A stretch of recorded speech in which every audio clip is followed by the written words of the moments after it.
of this weird and controversial subject myself, the idea of giants in history. And why it's interesting to me is because a lot of the mystics and the oral traditions and religious documents talk about this idea of a lost world, lost continents, and the Rosicrucians, the Freemasons, Edgar Cayce, Rudolf Steiner, the Theosophists, they all say that the knowledge of the mystics and the ancient mystery schools all ran through Egypt, but back to a lost world called Atlantis in the middle of the Atlantic, and Lemuria in the Pacific. And giants is tied in with that mythology. And I'll show how science is catching up to these mythological ideas with verification. But I was just reading through town and county histories in Massachusetts and New England, because I'm a stonemason by trade, looking for accounts of colonists showing up and finding pre-existing stonework that would be Native American. Because I was trying to make that case, because I was out in the woods finding anthropomorphic forms and things that didn't look colonial. Then I just started to encounter the weirdest things by respected scientists of the time, buried obscurely in journals and historical documents. So I try to make my case so an academic can look at a data set, but I don't exclusively, but I put in the mystical accounts, religious accounts, to give a full comparative analysis of the mythology of this strange phenomena.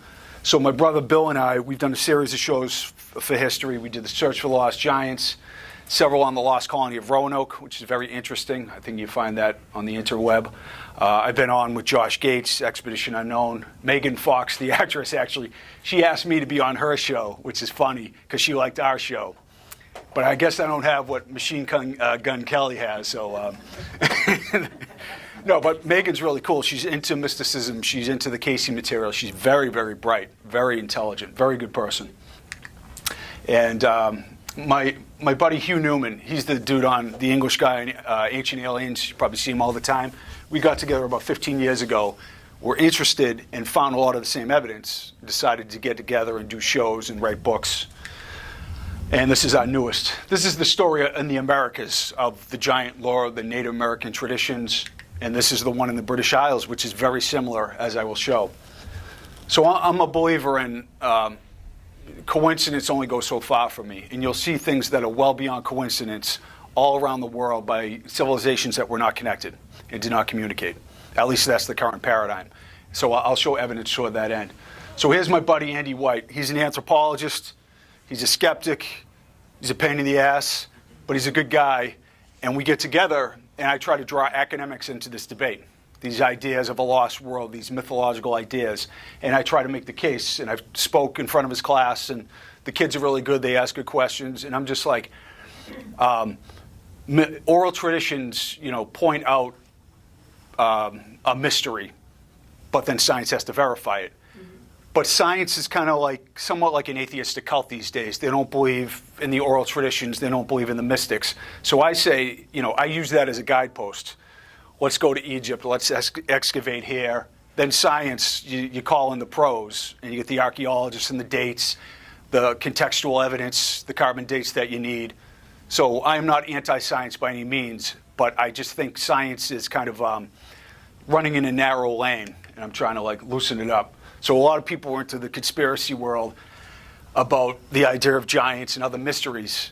I will say there's definitely conspiracies. You get the Panama Papers, you have intelligence agencies running drugs, the Fed, this private organization. There's all kinds of weird things. But when you get into scientific and the academic world, you don't get these vast conspiracies. I work with professionals of all stripes. They don't conjure to, get together and dream up in a boardroom smoking cigars, let's cover this evidence up. I just think that the ideas that I will present are considered religious or mythological, and they are just not accepted. So they don't get a lot of, real good academic focus on them. So I'm not a believer in that kind of idea. And if the lizard people are ruling the planet, I'll say, okay, if you give me proof, I'm all for it. I'm all for all kinds of strange ideas. But there's a lot of snake oilers and fraudsters in the ancient mysteries world because there's no peer review, right? So academics, you go to your doctor and, you break your femur, you're not going to take a homeopathic remedy, right? You want the physician to be there, but you want complementary medicine, right? So that's what I'm saying. A blend of science with the more metaphysical aspects, I think, is a good marriage. So I'm going to talk a second about the mound building culture in the United States. Goes back to like 3400 BC at Watson Brake, Louisiana. So these ancient cultures started building mound sites. In South America, actually goes back to 8000 BC, a massive burial mound there. And not a lot of people know about the native history and what the Native Americans did. At Poverty Point, 1500 BC at Watson Brake, this is Poverty Point, they built these enclosures, and these earth banks would fill the Great Pyramid like 30 different times. These are just monumental works. This bird effigy was 70 feet high by 600 and 700 wide. And they had astronomical calendars as well. The native tribes that preceded us were very sophisticated. And here's the mound building cultures. It was the Adena, was the first and the oldest, contemporaneous with the Olmecs down in central Mexico. Then you have the Hopewell, and then the Mississippians. The Mississippians built like Cahokia, which I'll show you. So this is Astounding. This is a Mississippian mound in Wisconsin. This is Saul's Mound in Tennessee, the Pinson Mound site. This is Cahokia, 100 foot high, a base 14 acres large. That's 1 acre larger than the Great Pyramid of Egypt. It's not as high, but it is unbelievable feat of engineering. And this is what it looked like in its heyday. A basketball court, too. And it has a Mesoamerican feel to it, but the material of choice was earth and not stone. So they built a lot of these plazas. They had astronomical calendars. This reminds me of Teotihuacan in Mexico, actually, but made of earth. And look at how incredible the site is. And they also had the native peoples built geometric forms that were very sophisticated. Like right here, this is Newark, Ohio. And, right, Hively and Horn were two skeptics who were professional academics in the 80s. They wanted to prove that it didn't have any alignments, this Native American site. But what they walked away finding is actually a complex lunar calendar that understood the 18.6 metonic cycle of the moon and could predict eclipses, which is wild. That's not just like solstices and equinox. That is very precise.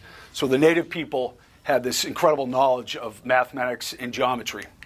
And here it is. It's preserved as a golf course. Now, there was like 1,500 of these geometric forms in Ohio alone. It was like a geometry blackboard in a college class, just utterly incredible and precise. And now I'll get into Edgar Cayce. I'm going to talk about him. He was a mystic who would go into a trance-like state, and he said a lot of things about the mound builders. Let me back up for a second. There was a racist mythology called the mound builder myth that occurred back in the 1800s, where the Europeans did not believe the Native Americans had the capability to do all the work they did. So they claimed it was some lost race who came from Europe or something like that. So that's been debunked. But there's a lot of racism in old anthropology and archaeology that denigrated the accomplishments of Native Americans. And I think that's part of the problem. This whole giant story did not get enough focus as it should have, because there were giant kings and queens buried in burial mounds, dug up by Smithsonian ethnologists that I'll show you. So this is what Cayce says. He went into a trance-like state. He's a well-known healer. He's the father of holistic medicine, kind of the reason we're having these meetings here today. And he would talk about these different lifetimes of different beings.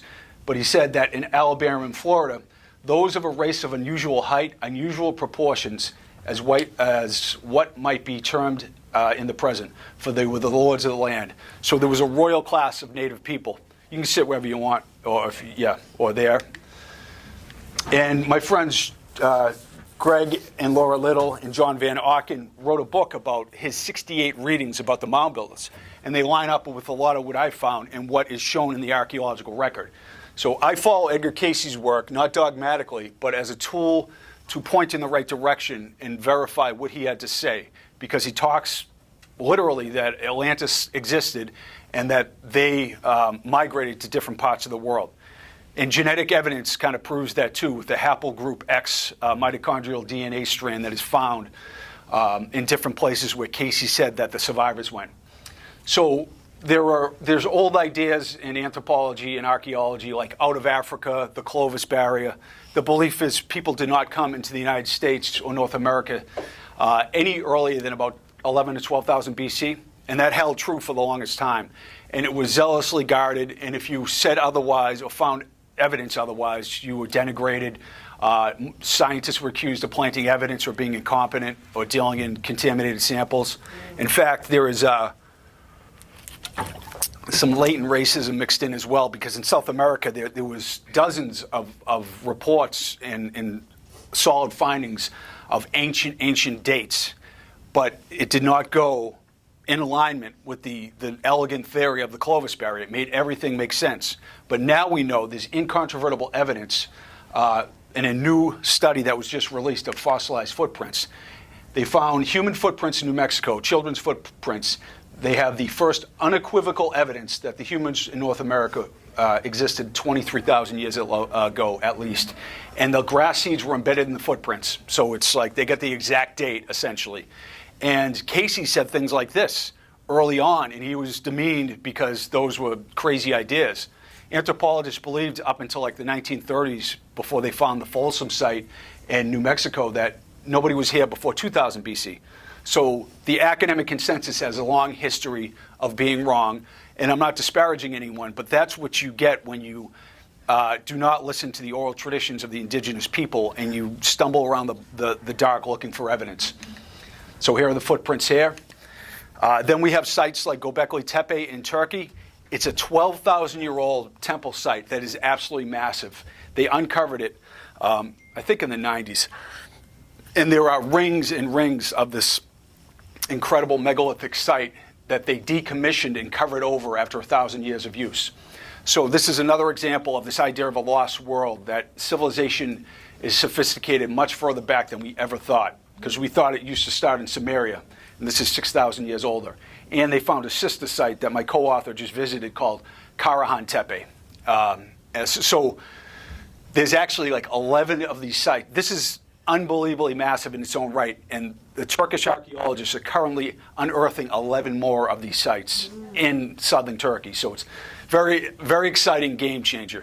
Because one of the arguments against the weathering of the Sphinx that Dr. Robert Schoch undertook, and the idea that the Sphinx might be 10 or 12,000 years old, is there is no contemporaneous structure that existed.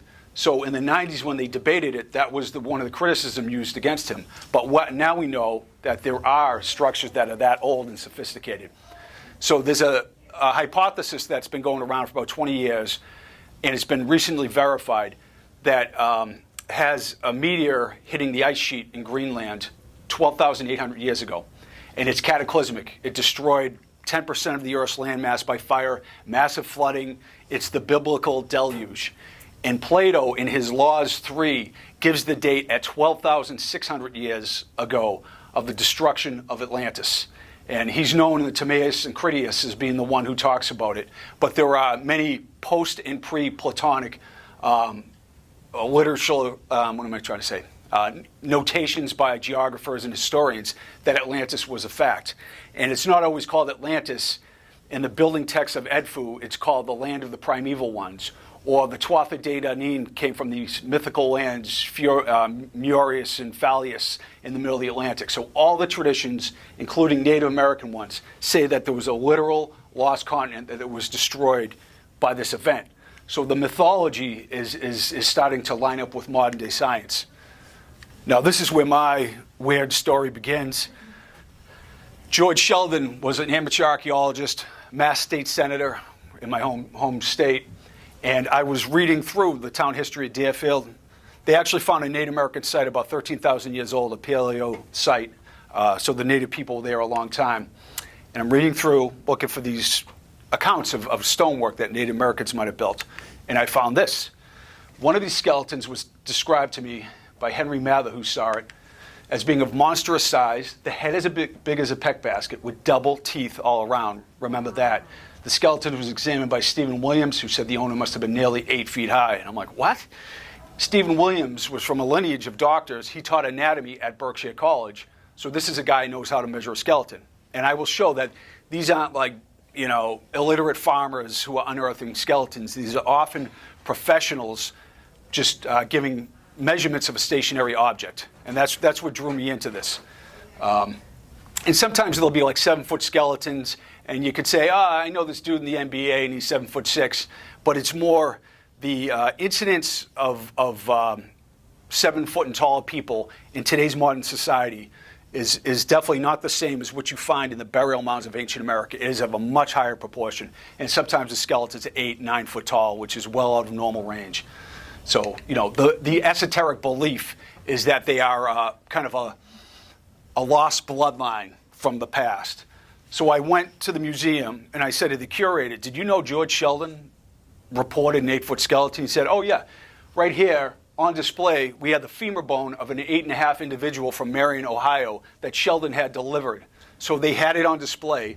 My friend, who is an anthropologist and lives in my town, was part of the team that repatriated these bones out of the museum in 1990 because the Native American Repatriation Act was passed, which I agree with. So the natives' ancestors had the bones put back in the ground. But they had on display a massive femur bone for all those years. And then I went, because I got no social life, I went and I read through thousands of pages of town and county histories and all around New England and started to find stuff like this. Middleborough, Mass. The skeleton was 7'8", found to have a double row of teeth in each jaw.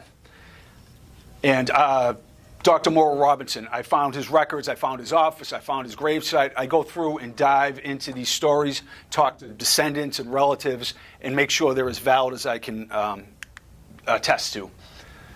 So right here in Rockingham, Vermont, we covered this in the show. It was interesting. The jawbone was of such size that a large man could easily slip it over his face, and the teeth, which were all double, were perfect. Now the massive jawbone, I'll stick with that theme. We found out that this native chief was alive in the 1700s. He was known to be phenomenally strong and absolutely enormous. And his native brethren buried him when he died under a slab of stone. And then in the 1850s, when the Rockingham line was being put in, they were blasting through the rock and they uncovered this guy that was known in historical times. His skeleton's dug up. The attributes are laid out by the historian. And in the show, Hugh and I went through the records, and this is what we found. Lyman Simpson Hayes wrote the town history of Rockingham. And then in it, the notes before the final edition was put together, he writes the teeth were all double. He goes out of his way to what the hell is this? And so we found that while we were researching this, and we found that he had the skeleton wired together in his office as well, and we were looking for it in the show. We could not find it, but it was interesting. So Minnesota, each had double teeth in front as well as in the back of the jaw. This is Bates County, right? So you have 3 8-foot skeletons, but look how they go to their way to really, just like the Martha's Vineyard account, remarkable feature. They had double teeth in front as well as in the back, both in the upper and lower jaws. So these historians are going out of the way to display these accounts. Now, a skeptic would say these are mastodon bones and they're hoaxes and just an amalgam of things that really don't hold a lot of water, because these accounts are buried obscurely. They're not like front page, headline grabbing kind of stuff. They're buried obscurely in these documents, and they're saying the same specific thing in an era of inefficient communication. That's what grabs my attention. So you go to Scientific America, the other side of the country, 1854, some of these skulls were reported as having furnished with double teeth all around the jaw. It's actually a rare genetic condition, like 6 fingers and toes. So, make of it what you want. I don't know exactly what to make of the double rows of teeth, other than it is littered through history. And you go to Chris Coombs. He was a very brilliant academic who wrote The Giants of Wales. I talked to him before he passed away, North Texas State. He was a scholar there. So he writes this account. This is in 200 A.D. In the time of Hadrian the Emperor, there was raised from the earth in a place called Messana, which is Carthage, the body of a giant called Ida. Now, this sounds supernatural, but watch. Who was 20 feet in height, but had double sets of teeth or 2 rows of teeth still standing, completely preserved in his head or in his gums. So you have the same account from 2,000 years ago that you find in the town and county histories of the United States. And then there's New York Times accounts. You know, like right here, they talk about the skull was large as a half-bushel measure, 9 foot tall, native. So this isn't. These are human burial mounds with like Native American artifacts, right? This isn't, you know, we found a bone and it could be a mastodon bone. These are, you know, the Maple Creek Mound, reported by noted historians of the time. That's what 9 foot tall looks like. But this is Robert Waldlow. He was 22 years old, and it was a disease condition where he had a tumor on his pituitary gland. It's called pituitary gigantism. So he ended up passing away early, and you have to walk with a cane. But that's what 9 foot tall looks like. And this guy, Charles Huntington, was there when they opened this mound in New York State, and they unearthed a 9 foot giant that crumbled to dust after exposure to the air. And that's listed in the Smithsonian documents as well. Sometimes these skeletons just crumble to dust because it was so ancient. But he was so blown away by what he saw with Doctors Cheney and Larson that he made a model. And I spoke with his great-granddaughter, who said he was brilliant. I think he invented something like a washing machine or something. The guy was an inventor, but he was so enthralled by what he saw when he was older, he made this 9 foot model of the bones that they took out of the ground.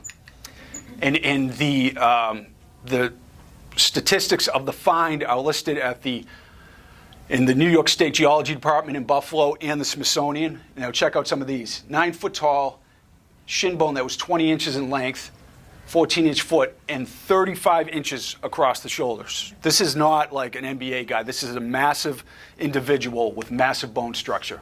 And you have these Indiana all around the place. Now, in fact, in the 50s, there was a series of excavations done by anthropologists. This is from the head of the Carnegie Anthropology Department, Don Dragoo, and it's a 7'2" skeleton with massive bone structure that he unearthed with the huge jawbone. And here it is right here. There's a skeleton. Here it is right here. Dragoo was highly respected, wrote about it. And then over in Kentucky, anthropologists Webb and Snow unearthed a 7-footer in the 50s. And what they did was they shared their research and concluded that there was a massiveness to these bone structure. And in fact, they called it the Adena jaw, the jawbone that fits over the face, because the Adena people, they elongated their skulls, the royal class, and they were huge. The women were over 6 foot tall. The men were over 7 foot tall. They were met by all the early explorers who talked about the giant Native Americans. And this is the jawbone we're talking about. So I have not seen a 10-foot skeleton and DNA tested it or anything like that, but I'm just making the case that there is quite a mystery here. So, super quick question. Sure. Homo sapiens? Yes. This is just, there is nothing to indicate that. They weren't Neanderthal? They were. No, exactly. That's a good question, though. Yes. Or maybe possibly Denisovans. I'll get into Denisovans at the end, which are a new human cousin, which is interesting. So on the other side of the Atlantic, you find these same accounts of the jawbone over the face. Check this out. So here they found bones of great size. The lower jawbone was quite perfect and so large that it went with ease over the jaws of the biggest headed laborer of the day. Right? Oftentimes they dig in foundations, rail lines, and they uncover these massive skeletons. Then you go over the United States, and in the history of Kentucky alone, we have like over 100 of these accounts in our book. Here you go. A number of bones from a giant race have been taken. They would go over the whole chin of a man, teeth correspondingly large. Some of the bones crumbled upon exposure to the air. Now, in same document, indicate a race 7 or 8 feet high. The jawbone of one of his own slipped over flesh and all. The lower jawbone, when fitted over the lower portion of a man's face in the party of explorers, completely covered the thigh, covered it. And then the thigh bone was 42 inches, 22-inch wrist to elbow, indicating a giant 10 foot high. Now, it's really striking to me that you find these same accounts on both sides of the Atlantic. Once again, the same thing, this massive jawbone. And this is the debate I have with my friend who's an anthropologist. I'm like, how do you get around that fact? Because if you're fitting the jawbone over the face, which so many of these explorers and scientists are, that is an utterly massive person, you know? And then you go over to DeSoto Cave. This is in Alabama, I believe, right? You go to Wikipedia even, and you find that Joseph Benthal in 1965 was a University of Alabama archaeologist. He unearthed several skeletons, one well over 7 foot tall with the jawbone that was massive and would fit over his face. This was in 1965 by an accredited archaeologist. Like I said, you go to Wikipedia, you can find the story. So there's a lot of scientists finding what has, been found in other, historical accounts. So these are several 7 foot tall skeletons out in Santa Rosa Island, 7,000 years old. The skull was found in 1939 in WPA Works project, massive skull.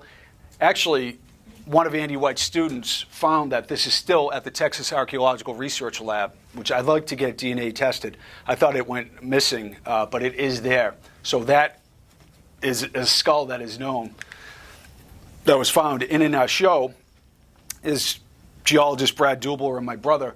Right here is the burial spot of an 8.5 foot skeleton. So in the show, we'll look at through the microfilm. We find on the front page of the St. Louis Herald, here's the 8.5 foot skeleton. This guy, Les Eaton, was over 6 foot tall. This is in the doctor's office. It was wired together by University of Missouri archaeologists. And then we find that it was shipped to the Smithsonian in the show. But the Smithsonian claims that the tallest skeleton is a 6'3" Sioux Indian with acromegaly, which is a disease condition. So, I'm not going vast conspiracy guy, but, we were just laying out the case. We took it to Todd Disotell at New York University, who's a well-known anthropologist, and, he didn't know what to make of it. And I understand that there's a lot of fake conspiracies out there, and the Smithsonian's probably like, that 50-foot giant you saw on the internet isn't real. But stuff like this, I think, is very interesting. And we investigated this account where the naturalist Riggins found these massive bones. That's a ruler right there. These strange skulls were found. And we investigated, but the cave was flooded because they made the Beaver Creek or the Beaver Dam in Arkansas. So we dove in the cave, but we couldn't find any evidence, but it was a kind of cool story. The head of the Carnegie of Anthropology Department, W.J. Holland, in the 1890s, found between an 8 and 9 foot skeleton at the McGee Rocks Mound, and it's listed in Scientific American. So this isn't National Enquirer. This is the head of anthropology, right? And then you go over to the Chickasaw Mound, and the Field Museum, who has Sue, the big T-Rex in Chicago, has an anthropologist, and he digs up the Chickasaw Mound in Arkansas. And here is the account right here, and check this out. The skeleton was very large and tall. One femur bone was 29 inches, which is like over 9 foot tall. And the jaw was of such size that it would slip over my own and have considerable space to spare. So noted archaeologists, including Smithsonian ethnologists, are reporting the same anatomic anomaly. And here's the Miamisburg Mound. And near it was found this 8 foot 1.5 inch skeleton with a massive jawbone. It's listed under the greatest giants of all time. Anthropologists from around the world come to see it, European anthropologists as well. And the head of the Smithsonian's Ethnology Department, Anthropology Department, Thomas Wilson, says this: "The authenticity of the skull is beyond doubt. Its antiquity is unquestionably great. To my own personal knowledge, several such crania were discovered in the Hopewell group of mounds in Ohio." So verification from the head of the Smithsonian's Anthropology Department.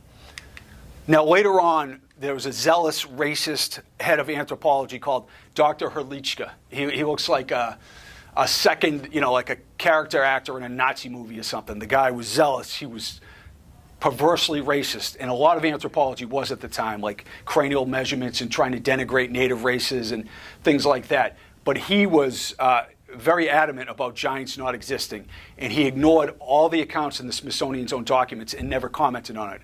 So if you want to go into the world of conspiracy, I would say that there was definitely a kibosh put on the idea of giant skeletons. Now, John Heckelwelder lived with he was a Monrovian missionary, and he lived with the Delaware Indians. And they told him all about their giant lore. Basically, all the native tribes you can imagine. I'm friends with Zuni and Hopi elders. I sat with them. They tell me the tales of giants. And they say that there was a race of malevolent giants in ancient times, like late Pleistocene times, that they warred with, their ancestors warred with. But they also say that some of the native people came from lost lands, and they were the tall wisdom bringers, and they were benevolent. So there's these two classes. He's in the Aleutian Islands, and he finds a huge skull, which is kind of ironic. So the Smithsonian's old documents, they find 7-footers, they find 8-footers, massive jawbones, double rows of teeth. It's all in their ethnology reports right here. John Wesley Powell was the head of anthropology, and they had these weird ideas about savage and barbarous civilizations, and of course the Europeans were the civilized ones, so you have a lot of hardcore racism mixed in and ignoring of oral traditions. So this is an account from the Smithsonian Ethnology Report. Dr. Norris in West Virginia finds a 7-foot 8-inch skeleton. It's listed here, a massive bracelet. There was also massive tools and weapons found with these massive skeletons, and I've seen a lot of those byproducts of these finds. But then it's found in the New York Times. Here's Norris, here's the find. So you have a lot of corroborative proof going on here. And this is the most stunning report I found. In 1873 in Union County, Illinois, Perrin, the Smithsonian Archaeology reports, the skulls are very large but all fall to pieces. And one skull was found that measured 36 inches in circumference, right? That's otherworldly. And that's a Smithsonian scientist, right? What do you say to that? The guy's lying, he was drunk at work, and maybe he was. But, you have so many of these accounts, that's what grabs my attention. And then all the early explorers you can name, from Magellan, De Soto, Vespucci, they all encountered massive native chiefs that they wrote about, over 8 foot tall, over 9 foot tall. And their chroniclers wrote about it. They ran into Tuscaloosa, the American chief. Him and his father were over 7.5 to 8 feet tall. So you ask the question, why are these giant tribal leaders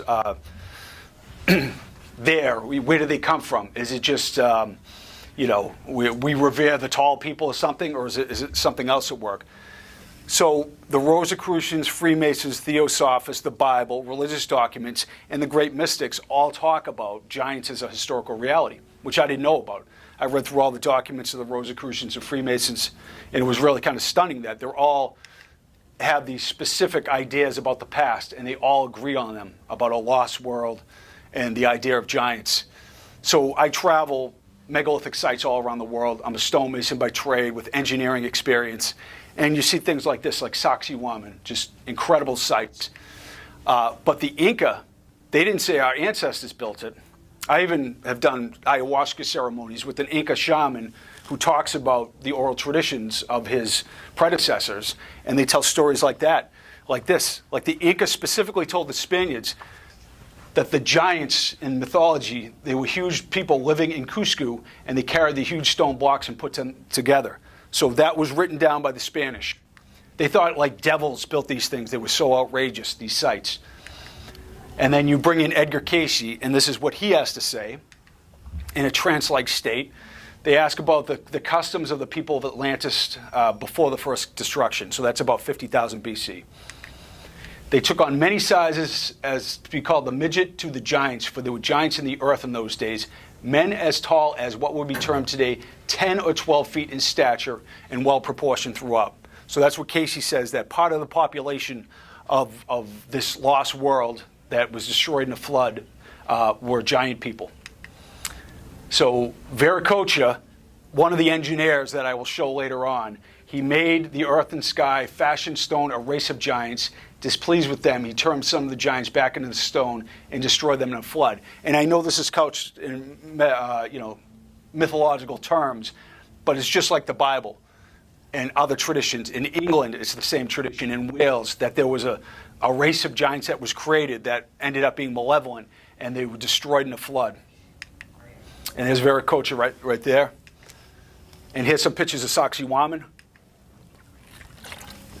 Like an upside-down staircase, outrageous stonework, and signs of cataclysm everywhere. Here's Ollantay Tambo. And these are like the earthquake shims in the middle, and there are so many seams of super tight fit and super hard stone, which I believe were beyond the tools of the time. Now, a lot of people may think it's like a racist claim to say that the Egyptian civilization didn't do this or whatever. I say no, it's just the founding of these civilizations, who founded them, how far back they go. Because if you go to Ireland, the Tuatha De Danann, the giant mystical beings, were purported to build Stonehenge, Newgrange, right, in 3200 BC. So it's not about race or anything like that. It's like, why do the oral traditions state that there was a lost land and survivors who showed up after a flood? So yeah, I've been to all these sites, and it's phenomenal for me to look at the ancient stonework and the quarrying and the similarity of sites around the world. This looks like the casing stones in Egypt with these knobs and these interlocking fits. And there's two layers of construction at a lot of these sites. Now, we know the Inca were at Machu Picchu in 1500 AD, and the Inca were amazing, but a lot of their work was like the kind of stuff, me and my buddies will do on the side of the road, But the super tight fit was from an earlier age, the mythology tells us. And you have like fits like this in Cusco, the signs of vitrification, but there's also this interlocking, this pillowing effect belies the fact that these seams are so tight you can't get a razor blade between them when you get in there. Good travel, too. Yeah, yes. So here's Brian Forrest. You've probably seen him on Ancient Aliens. He's a buddy of mine, and just he has the same thoughts about it, And he even showed me this, like in the 50s in Cusco, there was an earthquake, and behind the Inca wall was this old megalithic wall. Now, shouldn't be that in reverse, the progression of stonework? So they found that, it revealed this earlier age of architecture, which is like earthquake resistant and super tight, no mortar. And this is what it looks like now. That's the Spanish patch job, and the Inca work is gone. And you go over to the Coricancha, the Temple of the Sun in Peru, and it looks like a CNC machine made this stonework. So these are attributed with these lost races, if you will. And in Machu Picchu, that's showing off. There's just wild stonework to be found. And then you go south to Tiwanaku. Remember that the Inca told the Spanish the giants built that. And you go to Tiwanaku, and it was constructed by the Huaris before the period of darkness and was already in ruins when their own civilization began, which is interesting because I hope I have pictures of this in ruin. Anyways, this is Tiwanaku in Bolivia. But it was thrown around. This was broken. It was like a cataclysm hit this place. And here are the race of giants, the Viracochas, right? They revere these beings. They talk about them in mythology. They make statues of them. But somehow there's no validity to that story. It's all fiction. And that, I don't buy that tale. Oh, here we go. Here's Pumapumku. If you ever watch Ancient Aliens, you can see these are andesite blocks. These interior cuts are very, very difficult. And I just know, I listen to indigenous wisdom. I listen what the people have to say, and I evaluate based on comparative analysis. And I just find there's a lot of integrity in indigenous cultures that's lacking in ours. Everybody's kind of get one up on each other, or try to find their grift in our weird society. But when you sit with wisdom keepers, especially when you're under the influence of ayahuasca for 20 hours, you hear these stories and you open up to a larger reality that is very interesting. Now here I am with my awesome cat shirt, and these H blocks. Look at these planes. I got a friend who has a facility with diamond saws, and they like make these smooth planes, but it's really the stonework is just stunning, and it's all thrown around. It's like a ancient machine that was just tossed in every direction. And then you have at that site was found elongated skulls. Now, who are these beings that are seemingly emulated all around the planet? Now, cultures all around the world engage in cranial deformation, which is wild. Why would you do that to your kids? Are they emulating the gods? What does it all mean? Now, this is a conundrum in anthropology because it's such an extreme and specific example, but you find it in isolated Pacific islands. You find it among Native American tribes in Croatia, France. It's wild. And it meets with the mythology of these people. And here's from a codex in the Vatican that has the Toltec people putting to death a giant. That is their specific oral traditions. And then you have these accounts down in Mexico and everywhere else. And I'm not saying, every one of these I believe, there's a 10-foot tall giant. I'm just asking questions myself. And Hugh and I went over to France, this giant lore with these massive megaliths. This is the grand menhir. It was 70 foot tall, 350 tons, built at least 6,700 years ago, and it fell. And there was 19 other megaliths right next to it. And that's the type of thing that, wow, that super ancient, super large, super sophisticated, with legends of giants associated with it. This is what it would have looked like. Just utterly wild. And that's 7,000 years ago, too. At least, probably earlier. In fact, they found in the Sicily Channel a megalith that's 40 feet tall, about 110 feet down, that's at least 10,000 years old, by Italian scientists. We were planning on diving there, my brother and I. Next time we're there, we're gonna. But I want to find if there's more ruins besides this massive megalith, and there's human drilled holes in it. So it's known and acknowledged by archaeologists that it's super ancient. So here's Karnak right there, just forest of standing stones, 40, 50,000 of them.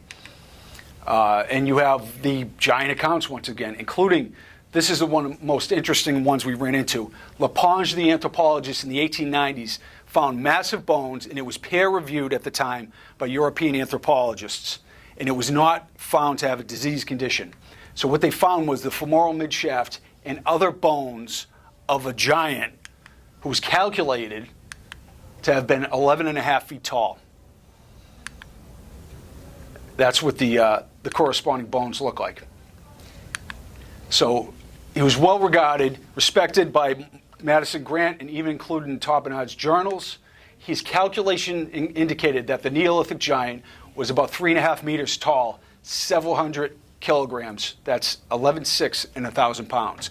Found at the lowest level of a Neolithic burial mound in France.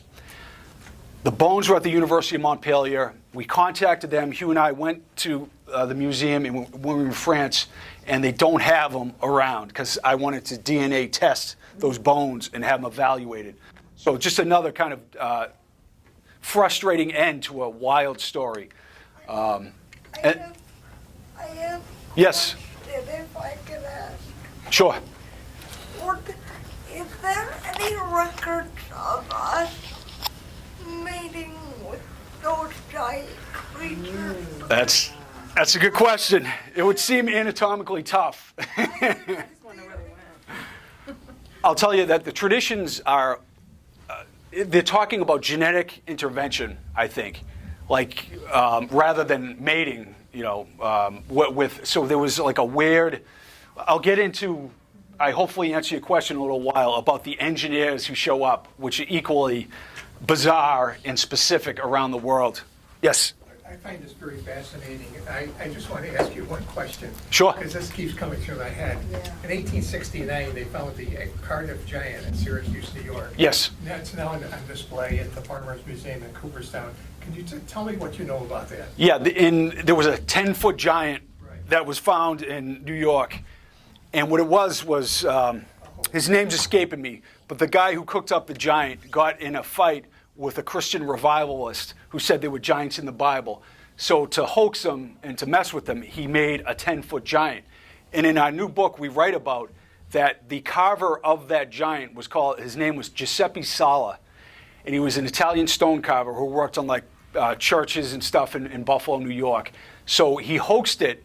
Everybody came and believed it. And then it ended up being like this huge hoax. But he made fake giants, this guy Giuseppe Sala. In Ireland, there's another 10-footer that was hoaxed. Barnum had him in the circus.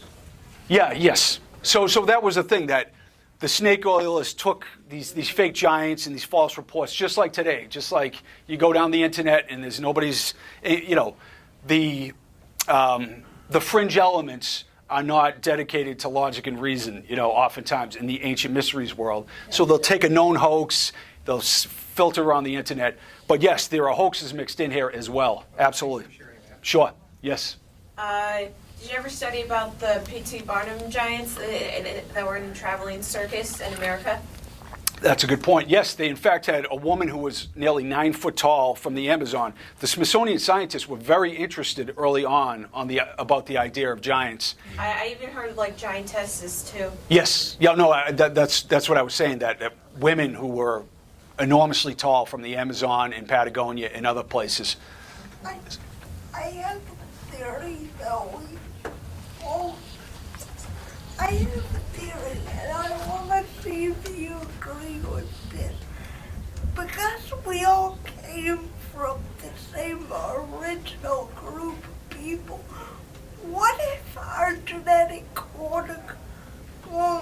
mutations are just echoes from an earlier time, like what you were saying earlier from the teeth, and maybe even those skulls are like early human stuff before time where we can even record it. Like, Let me roll through everything and see if your question is answered, and if not, I'll revisit at the end. But these are astute observations. Was the bone density of these giants ever analyzed? Her mother's a Jew, but The bone density? The bone density is never analyzed? Oh, good question. Yeah, no, that's a good question. I don't know. To Yeah. support that structure, you can't have the same bone density we have. Exactly. That's a good point. And there are theories that the atmospheric conditions were different, and there was planetary cataclysm. Because, like, how can the dinosaurs remain upright, or the megafauna? That's a very good point. So on you go to the University of Montpellier here. You have skulls 28, 31, 32 inches in circumference that are listed. And then bones of giants found in Paris. These say 8'7" in a stone sarcophagus, which is interesting because a lot of these finds are what you would expect in the ancient Neolithic European finds, whereas you would find Native American burials in context. That's one of the things that specific Native American burials, like the feet crossed and things like that, were reported with these giant remains. So it's another level of whoever unearthed it was telling the truth. So this is just an example of, we found like 1,500 of these accounts, in the United States. And there's more in Europe. There's several hundred more now. There's an older map. But, there's a lot of reporting of the same phenomena. Isolated Pacific islands like Nan Madol, two giant brothers made this. That's a mythology from a lost land in the Pacific. And then you have Captain Coffin. He visited the vaults together and took from it several human bones of gigantic size. American Geographical Society. Now, this is Nan Madol here. Once again, in the show, my neighbor and friend taught English in Nan Madol in the 1950s. And he said he took fruit from the site and he brought it back to the village. And his friends who were indigenous people said, "Don't eat it. We did not build this. This is like the place of devils. It's cursed." And he told the story. It was pretty cool. And that sometimes you hear these ideas and it's like, oh, this it seems made up. But the native people specifically told them this is like built by the devils and the giants. It's really interesting. And you have this, this incredible basalt stonework found there. And that's an isolated Pacific island. And here, it's you and I having a laugh. This is my office, the Daily Giant, for the show. I had accounts plastered all over the walls like the Zodiac Killer. And I don't like to take myself seriously, but I do my homework in these matters. And we go over to Patagonia. We find the same story of giant people. Now, these guys don't look that tall, but Cook went down there, the explorer, in the late 1890s, and he found 6 to 7.5 feet tall individuals of the Ona tribe. That is massive. And they had horse endurance and bull strength and lived in wigwam huts made of tree branches. And he took photographs of these people. This woman is 6'6". This male is 7'6" tall. And all the tribe people were huge. And they were killed in a genocide by the English troops in the late 1890s. And as we know, a lot of indigenous people were killed by disease and warfare, millions. And we lost a lot of the lore, and we lost a lot of the actual physical evidence as well. So in Stonehenge, we have the same story. The first depiction of Stonehenge, King Ambrosius and Merlin are building Stonehenge with a giant. It was called the Giant's Dance. Yes? What are the implications? So, say tomorrow there's a magical piece of evidence found that validates all of this. Mm-hmm. For me, it's more. Solving a mystery? Are there implications for No, I think I'll show at the end that there's mounting evidence that some of our ancestors were much larger. For me, it's tied in because it's not just an evolutionary idea. It's almost a supernatural idea, a genetic intervention idea. So it's like wrapped up in this world of the gods, if you will. And I will get into that. I'll show you what indigenous people tell us about the foundings of civilization and the creation of Homo sapiens. It's getting blurred if we're talking about biological variation or if there's implications about us intermingling with extraterrestrials or whatever way that we think of it, or elementals or other things like that. So Yep. I'm just curious where you would hope that this would take us. Just verification of controversial ideas that are tied to a lost world, basically. That then there's a metaphysical story at the end of the rainbow as well. Like the mystery schools, and I told you, like all those sources claim that, if the more verification you get for these ideas, hopefully the more faith we will have in the metaphysical concepts that were shared by these same people. So in Salisbury, here's a 9'4" skeleton that was unearthed. And at this Irish mound, this is 1950, United Press, team of archaeologists found at Fort Knox, unearthed races of a bygone race of supermen.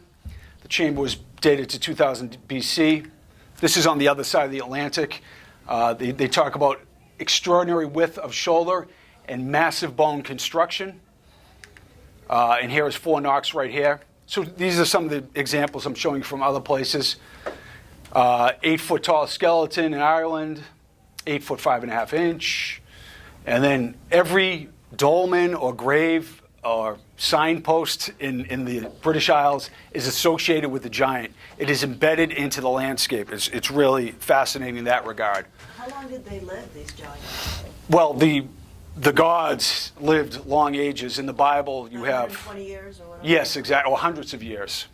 And then you get to Baalbek in the Trilithon. These are up to 2 million pound stones levitated or placed 40 feet in the air. There's a human right there. Wow. This is in Lebanon. And this is the account, the historical account from 1432. There was a human skull with eyes so enormous that a man may pass his head through their openings. And here's Hugh at one of the stones in the quarry. First of all, how do you cut it? How do you get 40 feet in the air? It's about 2 million pounds. And the legends are built by a race of giants. So Cain, the son of Adam, built in the year 133 during a fit of raving madness. He gave it to the name of his son Enoch, and people with giants who were punished for iniquities by the flood. So for me, story after story after story, and there's no validity to it, that just doesn't make sense. And the same giant story carries over to Egypt. We have accounts. We have massive megalithic structures like the Assyrian. We have, the medieval Arab accounts as well. The Sultan opens the Great Pyramid. And he had been told it had been built by giants who were called the Shaddai, superhuman beings, and that within the pyramid and those pyramids, they had stored a great treasure beyond the knowledge of man. That's the Lost Hall of Records that Edgar Cayce talks about. Here's my buddy Yusef. He's an Egyptian stone carver. His father was a wisdom keeper in Egypt, and he also believes that there was a deeper antiquity to Egyptian civilization. And he works with red granite and all these stones. And his conclusion is that there's advanced technology at work in Egypt, along with these legends of lost worlds and giants. And at Saqqara, you have these 100-ton sarcophagi, incredible tight seams. You have things like this. Remember the stones in Peru, Ollantaytambo, with these knobs? This is at the Great Pyramid. That's not a close-up, that's in Peru. So you have the same megalithic building style found around the world. Saw cuts. Just all over the Giza Plateau. Yusef's father found this in the Cairo Museum. This is stone. It's like blade-like tips. It's bent over. Just incredible high technology. That's diorite. Graham Hancock writes about this in his book as well. This is one of the sarcophagi. It's 100 tons.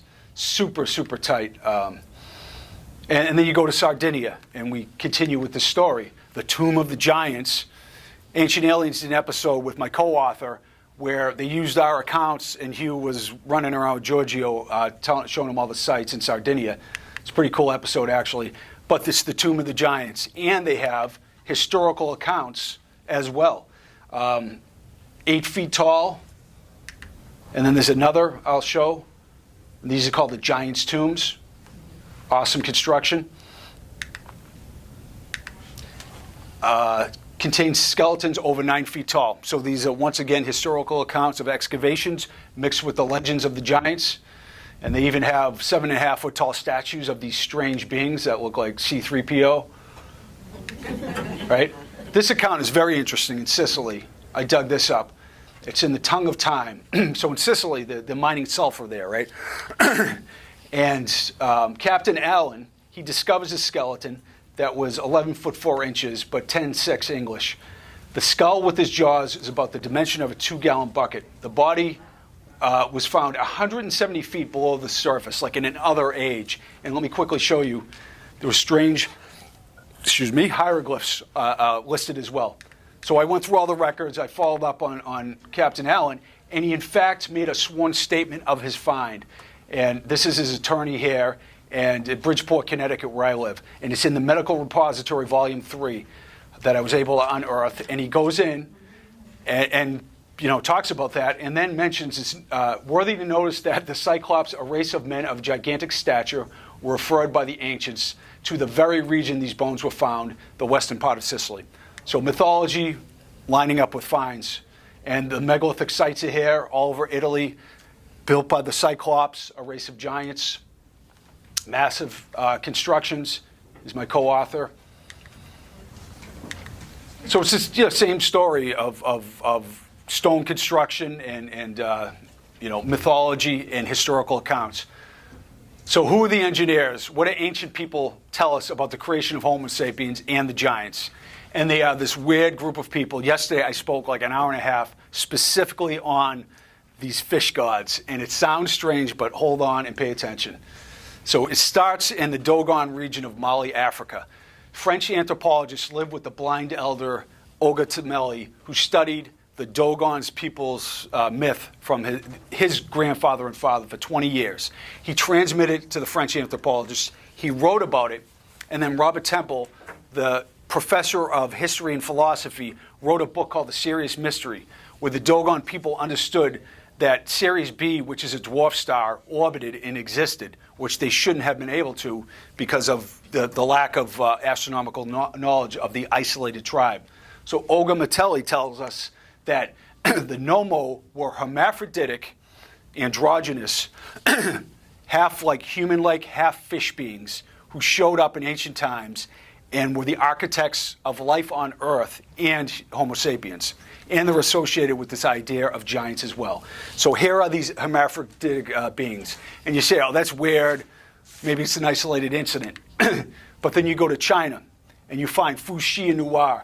They're all brother and sister, husband and wife, androgynous beings that are half human and half fish being. And this is from a tomb in China. And the Chinese people still revere this and say that this is the androgynous amphibious being who founded our complex civilization. And Isis and Osiris in Egypt, it's the same story. Brother and sister, husband and wife. Olokun in Africa as well. This is Triton in Greek.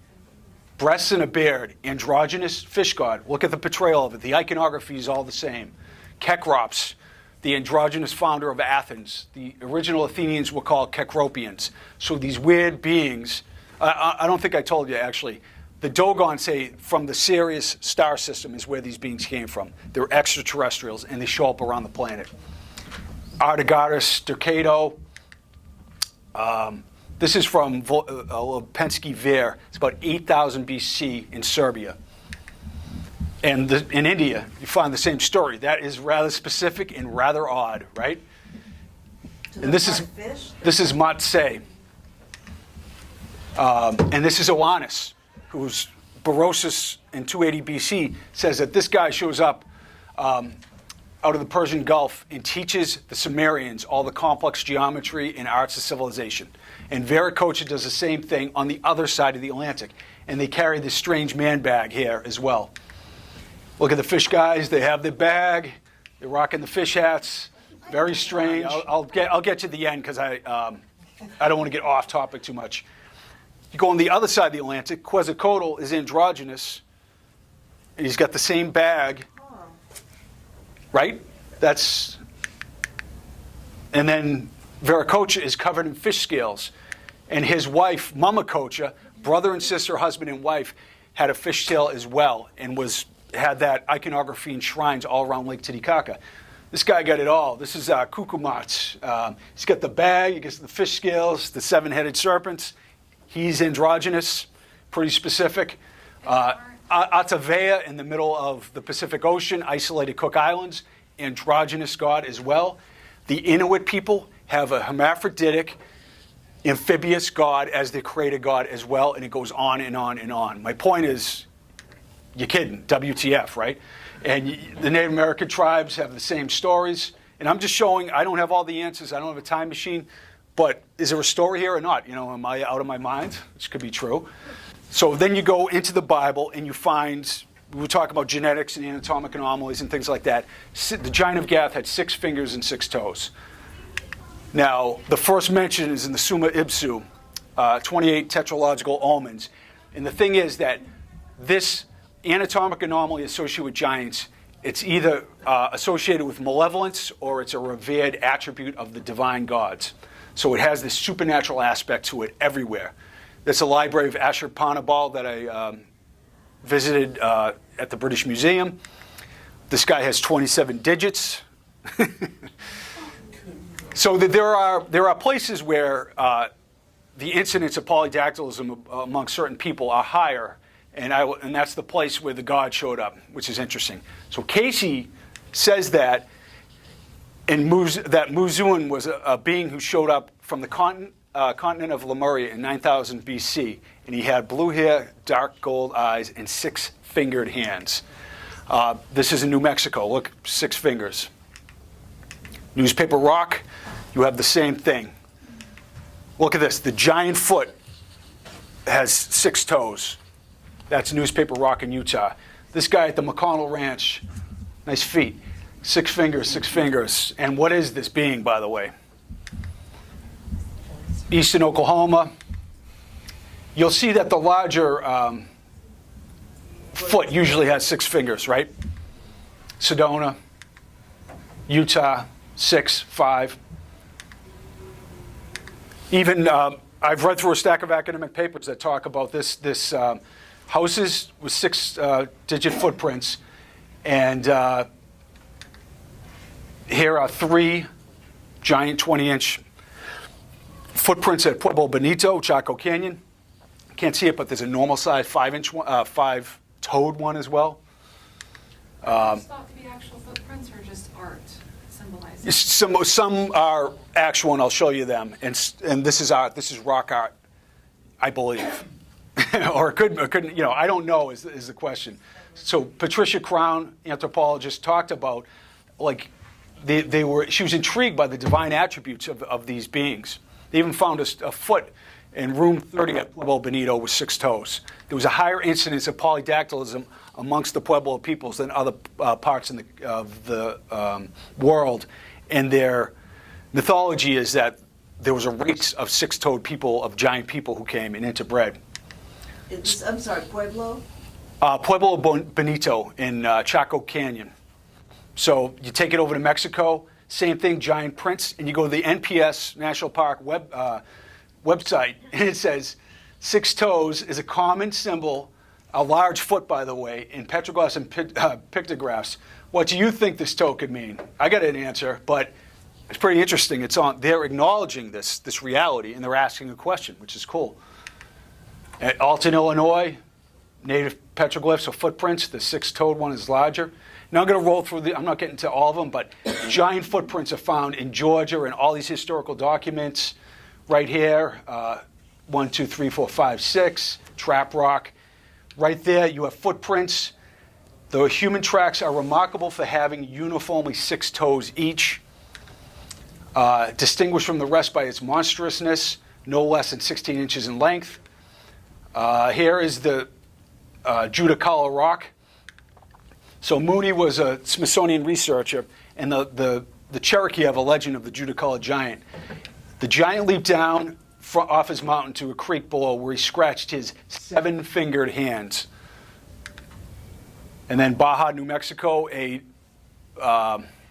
researcher that I was following, I think his handle is like 6 fingers or something like that. He has 6 fingers and toes, and he's part native, part African American, and he has, he tries to dispel myths about the malevolent nature of this anatomic anomaly. And he pointed to the Coso Rock Art District in Baja, California, how these 6-toed people were in an ancient war with regular-sized people. And as you see here, this guy's littered with arrows. 1, 2, 3, 4, 5, 6. I don't know what happened to his feet, but it's pretty interesting. He has 6 toes. And then you have villages where there's a higher occurrence of polydactyly as well. And this is one of the most interesting cases. On the isolated Pacific island, James Turbot found these giant footprints. So he wrote, this is a mainstream anthropologist, he wrote The Footprints of Tarawa in 1949. This is what Turbot says. The short account is a factual account. Any personal comments or interpretations of the 2 sites of footprints appearing on the Tarawa Atoll in the Gilbert Islands. And the old men told him about them. Here they are, that's kind of out of his book, but the huge footprints, purportedly, or carvings. And the book describes the detailed evidence for the prehistoric giants and the record of their gigantic footprints. At one point, author Turbot writes, here various footprints can clearly be seen in the volcanic stone, some of them so huge as to seem impossible. Most have 6 toes on each foot.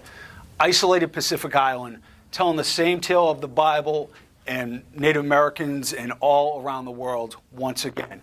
Very specific. And here is a picture. Eric von Daniken actually visited this island as well. And the footprint is absolutely huge. This is one of the indigenous old men. And Easter Island, same thing. Hawaii, I've been all around the world. Fiji, you can't believe it's just everywhere. And the giant spirit guides in Australia, 6 fingers, 6 toes. Very specific. And I'll talk to archaeologists and from all around the world, and they'll mention how much they see this iconography at different sites and how they think it might be more prevalent than we think because there are so many examples of it. Right here. Who are these beings? And the 1880s, I found an old document where the native people came to the mainland and they wrote down on birch bark their oral traditions. And this strange being was highlighted, and he has 6 fingers and 6 toes. So we're seeing artwork and we're seeing footprints. Are there skeletal records to also show 6? Oh, yeah, definitely, yes. Teotihuacan, Mesoamerica, same thing. I won't bore you with all the details, but these are from academic journals. All these gods have 6 fingers. Here's Palenque. All around Palenque. It's an awesome site, by the way. It's like an Indiana Jones movie. It's just fascinating. But 6 fingers, 6 toes all around the site, associated with the gods. Paracas, look right here. And then you go over to the Aztec capital in Mexico City, now destroyed.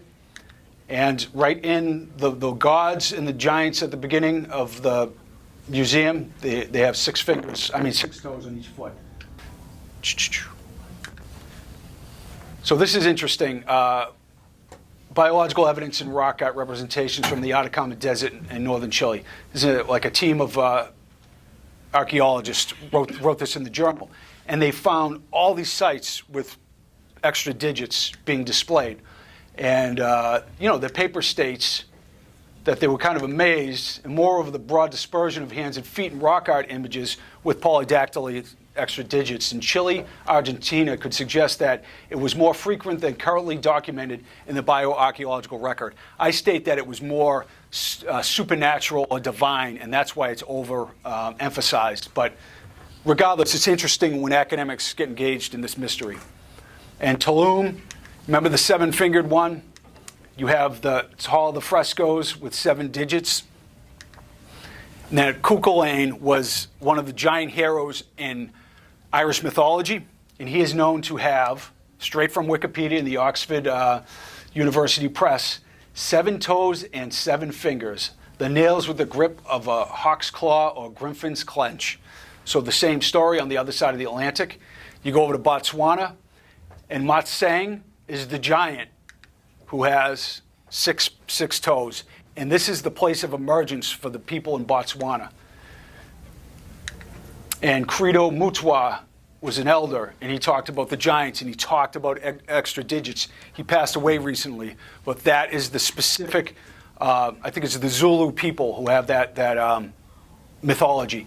The footprints of Lanao Lagala Kwabe is said to belong to an enormous man who, like Mat Singh, lived thousands of years ago. He was a 6-toed individual with massive feet. The footprints of one of his large feet was imprinted on a rock just outside Cadia. Once again, very specific. And I will, see, I don't think this is a function of modern evolution, but I will throw in, that's what anthropologists are looking for. Okay, if there's giants, do we have giant cousins? Was there interbreeding?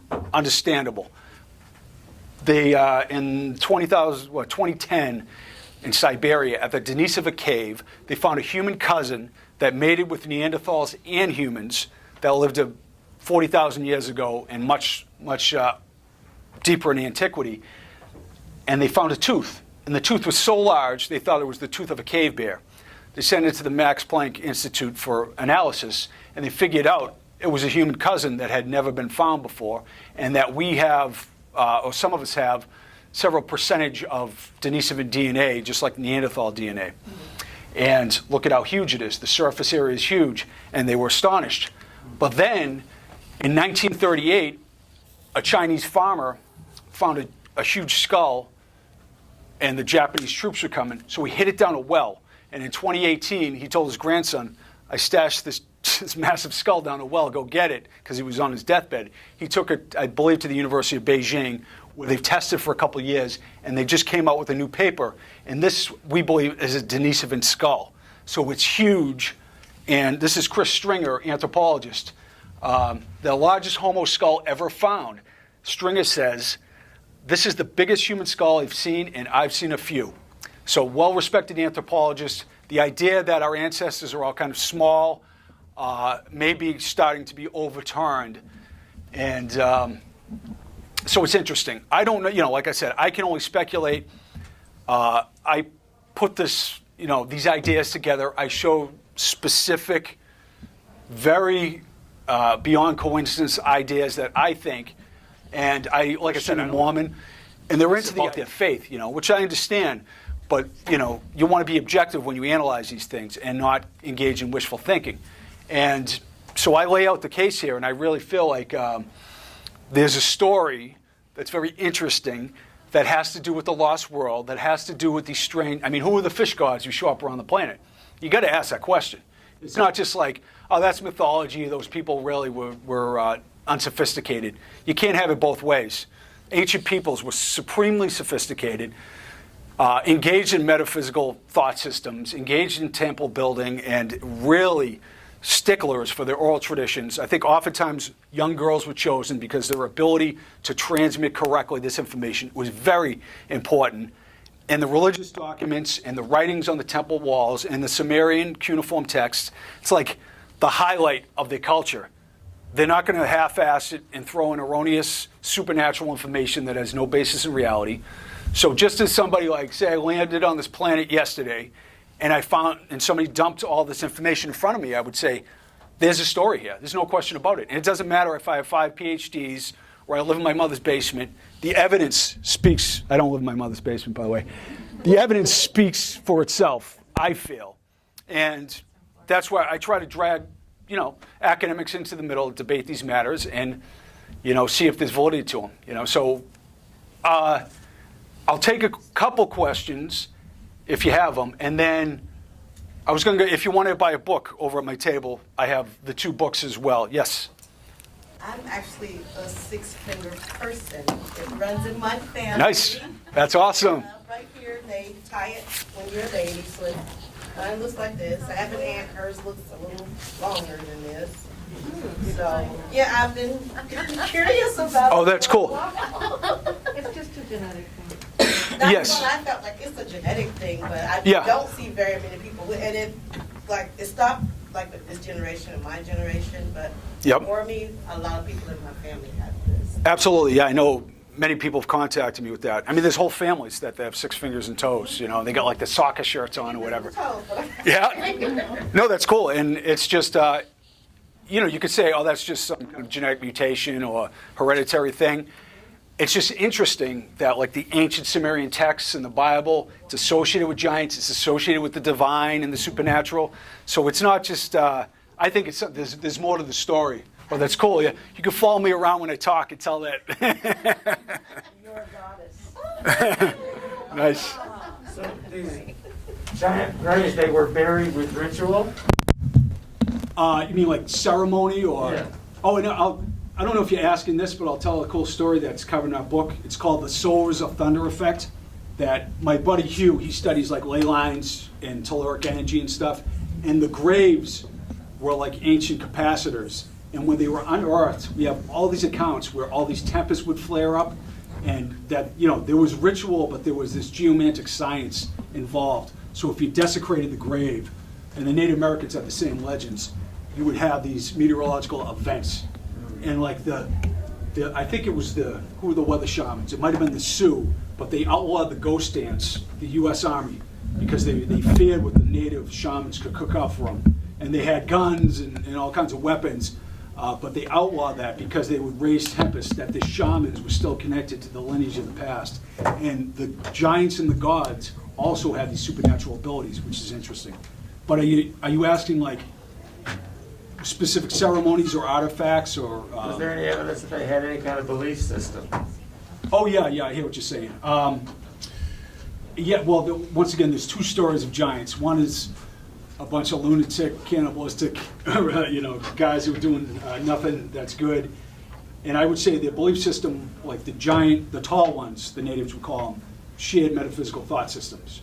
And they would bury you legs crossed, facing the east, the journey of the soul, the path of the souls that Greg Little writes about as well. So yes, there was, and even in Egypt, Zawi Hawass unearthed a 33,000-year-old skeleton buried facing east in a seated position with the legs crossed. And then you find it in Native American burial sites as well. So it's an ancient tradition. When the soul passes, there's the path of souls to the east, I think. It's really interesting. You know, these rituals when you die. Let's say that these fish gods are in fact real. Like, why would they come down to Earth and do this? Awesome. Another great question. Olga Matelli says that they were coming from a dying planet in Sirius.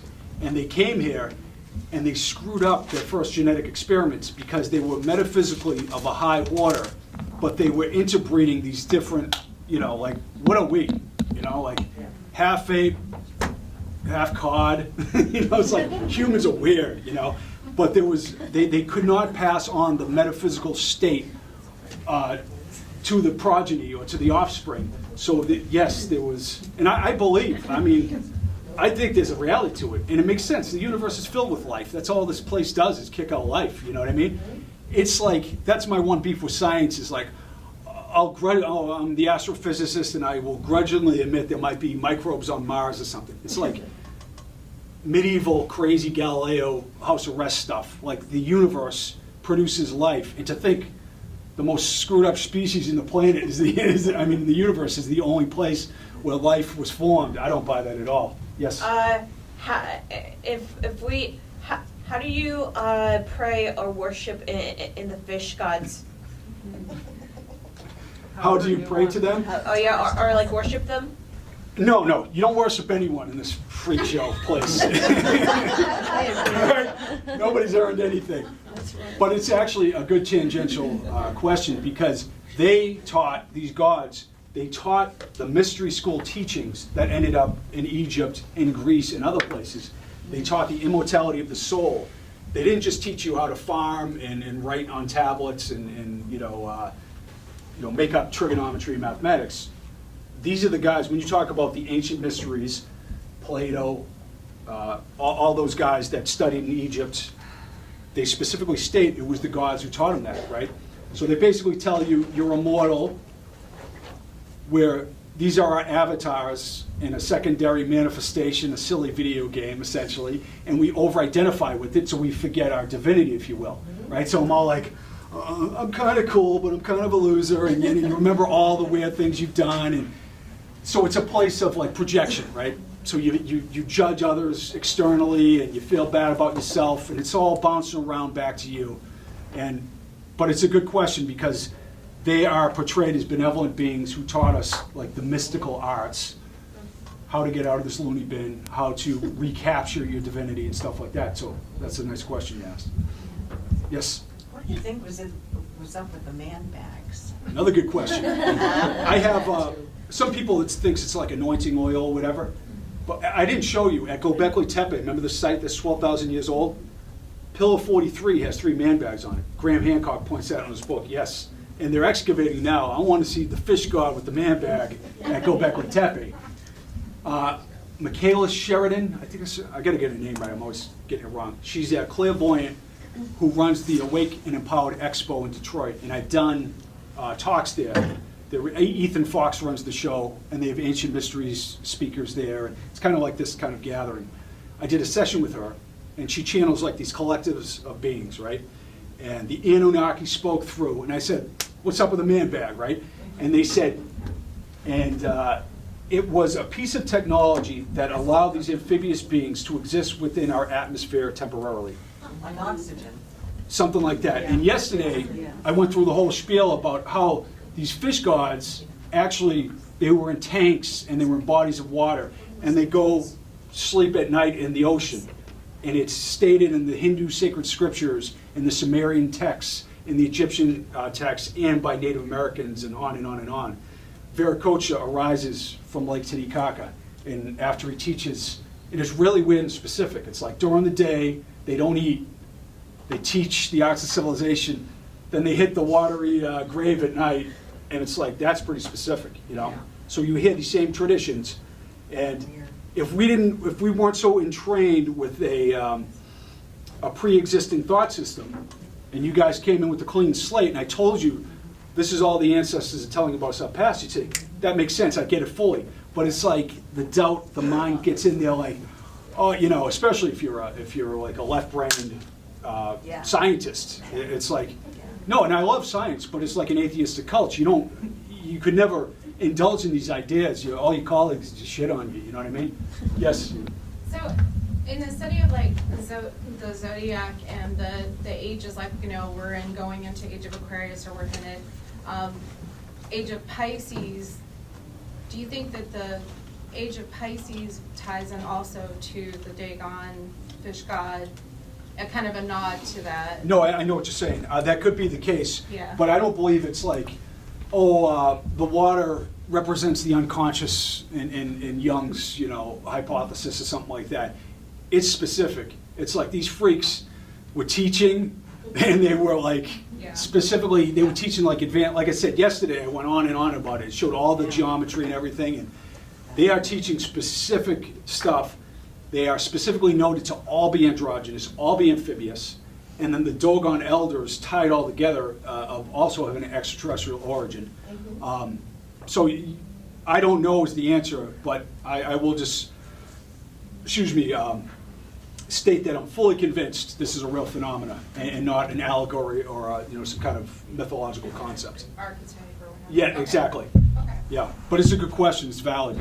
Yes. Just real quick, so for this like Sumerian fish gods and all of that, I'm sure you've thought of this and others have. Have they ruled out that the transmission was through trade and commerce, and that's why it had the distribution that it did, or just the civilizations were so isolated that it wasn't cross-pollination? Yeah, that's a very good question. You mean the idea of these gods? Well, and the actual artwork, because to piggyback off of you, studying ancient Hellenistic astrology, you learn of the cross-pollination between the Chaldeans, Babylonians, all of that. So I'm just curious how much that is part of the transmission of this artwork. Absolutely. That could be some of it, no question about it. You have old Europe and the the Mediterranean world, and you could have some of these like Dagon turns into another god, of the Greeks or something like that. But I do show like the thing that really grabs me is that all of Mesoamerica, North America, South America, the same types of Vieira cultures, androgynous, Kukulkana is, they have the same mythologies associated. And other aspects I didn't show because I didn't have time was like, they were all associated with the flood. Like Manu in India, Cox in Mexico, Zerus, what's his name? Anyways, I don't want to go Rain Man here, but all these stories are tied with the mythology of the flood as well. But those are the questions an academic would ask, and they're completely reasonable. I just think it's such a ubiquitous thing that is kind of out of that realm that you're talking about. Well, and slightly unrelated to this, but going back to your earlier burial observations at the beginning, have you had a chance to visit any of the Tarawa burial mounds here in Jacksonville and to know, like Fort George Island and Black Gamut, they have some of the largest shell mounds. Like shell mounds? Yeah. Yes, I haven't visited those. I've visited some in Georgia, And we have tall Native Americans that were once here, the Pumapumku. Yep. Yeah, super Yeah, tall. Greg Little has an encyclopedia of North American mounds, and he writes about giants too, actually. But he goes through catalogs. There was over 200,000 mounds in the eastern part of the country when the settlers showed up. Okay, last question. Why would we not be getting these visits anymore? Great point. I mean, we need them now. No, we need, and that's the thing. It's just like, you got to be kidding me. You know what I mean? This place is a freak show. But we have to do it ourselves. We have to raise our consciousness ourselves. And a lot of us came here, if you believe in such a thing. It's like, oh yeah, I can get it done. And then you show up here, like, this place blows. You know what I mean? It's like filled with strife. Nobody's working together. And I feel the sensitivity of being here, frankly. I'm a fake tough guy or whatever, but I'm like, man, I live in a 10 by 14 cabin on my friend's land. It's like me and my stuffed animals, and I sit in silence and meditative states for long hours, and I'm really like, very sensitive to like people suffering and being cruel to each other. But I think this is the place, my spiritual teacher says, is where you get your work done in an accelerated fashion. So it appears to be a bummer, but you find that peace within, you raise your consciousness, and you create a new paradigm. And so that's the good news. And our real state outside of time and space is eternal and flawless.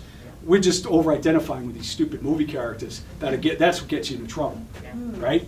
Like when they, whatever, 30, 40 years, see you later, what am I then? Some space version of myself? No. You're caught in the cycle of reincarnation because we've left the field behind in a prodigal son and daughter thought experiment. And it's like, this isn't really that cool. Let me get back, It's not to get long-winded. It's a great question. Oh, wait, I didn't even answer the freaking question. I think because they're the watchers. They are letting us do our thing so we can evolve without too much stepping in the way. I think that's a plausible explanation. But I hear you, I wish somebody with some sense would show up. So if you want a book, I'm over the table. And then me and Chris are doing like a metaphysical talk here. Yeah. I'm a freak. I'll go anywhere for a good story.